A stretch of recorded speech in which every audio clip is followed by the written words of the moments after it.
Series ఎన్నో చూస్తున్నాం. So in the same way game of Thrones ఎలా ఉందో in the same way multiple parts ఉంటే మనకి నో ఇష్యూస్ దాంట్లో. అసలు మనం పూర్తిగా అసలు మల్టీవర్స్ ఇప్పుడు ఆల్రెడీ మనకి ప్రశాంత్ వర్మ అది ఉంది.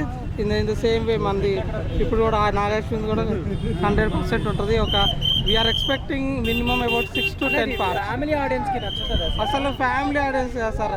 ఇంకా చెప్పాలంటే ఇంకా పెద్దవాళ్ళు వృద్ధులకి వెళ్తే అసలు అది whatever the Krishnas and ఇవన్నీ చూసి వాళ్ళు చాలా హ్యాపీ ఫీల్ అవుతారు.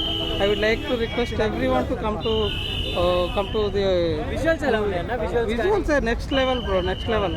అసలు నో పాయింట్ ఆఫ్ ఎక్కడ ఒక చిన్నది ఏంటంటే మనకి అమితాబ్ బచ్చన్ దగ్గర కొద్దిగా అది అమితాబ్ బచ్చన్ గారి రోల్ చాలా లెంతీ ఉంది. And also sir obviously sir, obviously. కానీ బట్ ఎన్ని ఉన్నా సరే ప్రభాస్ ఇస్ ప్రభాస్. అశ్వత్థామాయి ఉండి కూడా ప్రభాస్ డామినేట్ చేశారు. సో మూవీ మొత్తానికి ఐఎమ్ టోటలీ సాటిస్ఫైడ్. అంతేం లేదండి, అంతేం లేదు. ఓకే, చిన్న ల్యాగ్ ఉందండి.